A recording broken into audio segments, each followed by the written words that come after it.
촛불 시민 여러분 안녕하십니까, 최강욱입니다.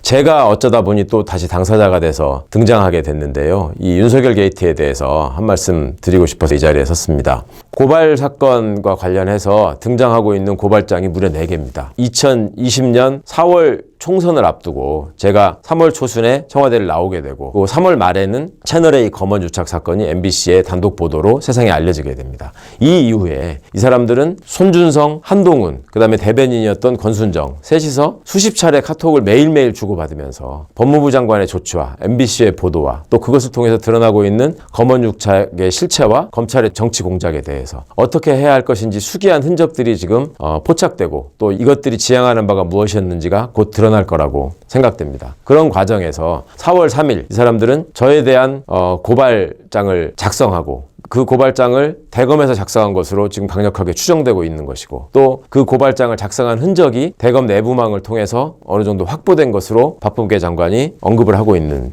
상황입니다. 그런 고발장을 총장의 눈과 귀라고 할 수 있는 수사정보정책관이, 총장의 지시 없이 독자적으로는 절대 움직일 수 없다는 수사정보정책관이 본인과 연수원, 사법연수원 동기이자 김웅 전 검사에게 고발장 초안을 전달하고, 그 고발장을 받은 김웅 검사의 텔레그램이 그대로 손준성 보냄이라는 이름으로 공개된 것이 9월 초였습니다. 그 명백한 디지털 증거에도 불구하고 이 사람들은 지금 발뺌을 하고 있습니다. 김웅에게 전달된 고발장이 실제로 고발로 이어지지도 않았는데 이게 무슨 고발 사주란 말이냐. 이것이 당일 뉴스버스의 보도 이후에 여러 시간의 잠적 끝에, 휴대폰까지 차단한 끝에 기자들 앞에 나타난 윤석열의 일성이었습니다. 고발로 연결되지도 않았는데 무슨 고발 사주란 말이냐. 머지않아 진상이 드러났습니다. 8월 달에 저를 대상으로 국민의힘이 직접 고발한 고발장에 담겨져 있는 내용과 4월 달에 손준성이 김웅에게 건넨 고발장의 내용이 똑같았다. 이것이 처음에 드러난 2개의 고발장의 실체였습니다. 자, 그 2개의 고발장 이후에 김웅은 나는 이걸 당에다가 공식적으로 전달한 적이 없다 라고 계속 발뺌을 하면서, 또 계속 말 바꾸기를 하면서 세간에 눈 가리고 아웅이라는 말이 있더니 윤 가리고 김웅이 됐구나 라는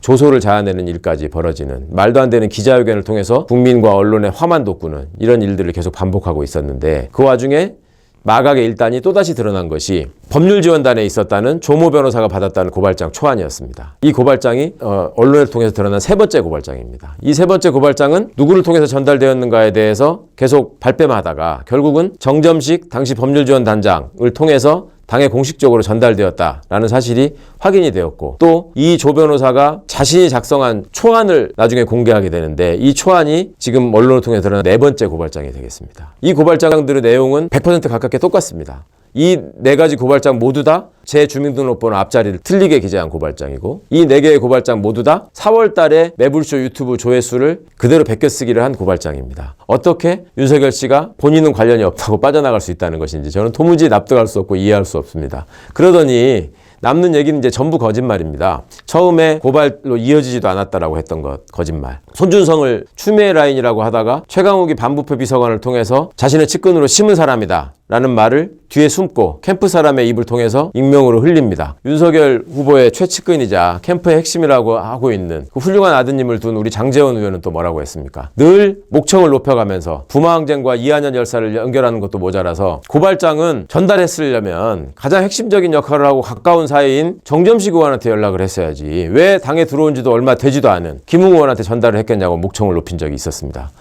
바로 그 말 있고 얼마 있지 않아서 정점식 의원에게 그대로 전달되고, 또 당의 명의로 당의 직인이 찍혀서, 공식적인 직인이 찍혀서 접수된 사실이 확인되었습니다. 그럼에도 불구하고 이 사람들은 계속 물타기에 여념이 없습니다. 정치 공작이라고 합니다. 박주원 국정원장이 과거부터 친분이 있었던 공익제보자를 롯데호텔 일식당에서 만난 것을 예로 들어서 마치 드러나면 안 되는 흑막이 있는 것처럼 흘려가면서 정치 공작이었다고 합니다. 이 사람들이 말하는 정치 공작이 무엇입니까 도대체? 무엇을 공작했다는 것입니까? 팩트에 자신이 없으니 메신저를 계속 공격합니다. 실체에 대해서 자신이 없으니 본인들의 거짓말이 계속 꼬리가 밟히니 이제는 억지를 쓰기 시작하는 겁니다. 차떼기 사건이나 총풍 사건처럼 30년 전에 있었던 초원복집 사건의 프레임으로 이 사건을 전환시켜보고자 하는 발버둥으로 이상하게 왜곡시키고 변질시키려고 시도했던 것입니다. 이렇게 손바닥으로 할인을 가리려던 이 시도를 너무나 뻔뻔하게 국민들 앞에 삿대질을 해가면서, 도리도리질을 해가면서, 목소리를 높여가면서 그토록 협박하고 외칠 일입니까? 증거가 있으면 내놔보라고 얘기했습니다. 증거가 속속 드러나고 있지 않습니까? 이런 상황에서 더 이상 할 말이 없으니 이제는 나는 손준성을 잘 몰랐다. 손준성은 내 지시에 의해서 움직이는 사람이 아니다라는 식으로 그런 하급자를 이제 내팽개치는 일까지 서슴지 않고 있습니다. 이 사람은 이런 배신과 거짓을 계속 반복하고 있습니다. 그럼에도 불구하고 소위 정권교체 열망이라는 허상에 기대서 아직도 유력 후보의 위치를 점하고 있습니다. 이 사람들이 바라고 있는 세상은 어떤 세상이겠습니까? 이 사람들이 정권교체를 통해서 이루고자 하는 세상은 어떤 세상이겠습니까? 이것을 어떻게 우리가 용납할 수 있고 어떻게 방치할 수 있겠습니까? 절대 용서할 수 없고 절대 방치할 수 없고 절대 잊을 수 없는 일입니다. 이제 심판하고 응징할 때입니다. 범죄자가 있어야 할 곳은 광장이 아니고 길거리가 아니고 감옥입니다. 범죄자가 먹어야 할 것은 시장의 어묵이 아니고 교도소에서 나눠주는 사식일 것입니다. 이 사람은 그걸 기다려야 되는 사람입니다. 어디서 감히 국민들 앞에 나서서 국민들에게 지지를 호소하고 정권을 교체하겠다고 심지어 대권을 맡겠다고 운운하는 것입니까? 일반 사람들 같으면 그 처가의 그 지저분한 상황들, 그 처가가 연루되어 있는 그 여러 가지 의혹들 때문에 도저히 양심상 선거라는 공간에 나설 수 없는 사람입니다. 이 사람이 무엇을 믿고 선거라는 공간에 나서서 이렇게 활개를 치고 이렇게 시끄럽게 하겠습니까? 단 하나입니다. 오로지 믿는 구석은 검찰이 처벌에 관한 모든 권한을 한 손에 쥐고 있기 때문에 그런 검찰의 권한이 다시 한번 나를 위해서 작동될 것이다. 검사가 던져주는 먹잇감을 단독이라는 이름으로 다는데 혈안이 돼 있었던 일부 하이에나 언론이 여전히 나를 지켜주고 나를 보호해 줄 것이다 라는 확신이 있지 않는 한 감히 있을 수 없는 짓을 벌이고 있습니다. 이것을 우리 눈 밝은 시민들이 응징하고 이제 바로 잡아야 할 때입니다. 진실은 우리 김경수 지사의 말처럼 아무리 멀리 던져도 늘 제자리로 돌아오는 것이고 우리 노무현 대통령님의 말씀처럼 강물은 결코 바다를 포기하지 않고 흘러갑니다. 정의가 강물처럼 흐르는 세상, 평화가 들꽃처럼 만발한 세상을 말씀하셨던 김대중 대통령님의 말씀이 구현되는 그날까지 우리 촛불 시민들의 밝은 정신으로 또 맑은 눈으로 이 세상을 늘 지켜주시고 또 사악한 것들을 응징하고 반드시 좋은 나라, 참되고 밝은 나라를 만들어 주실 거라고 믿습니다. 저도 미력 하나마 최선을 다하겠습니다. 앞으로 우리한테 좋은 미래가 있다는 확신을 가지고 조금 더 열심히 달렸으면 좋겠습니다. 감사합니다.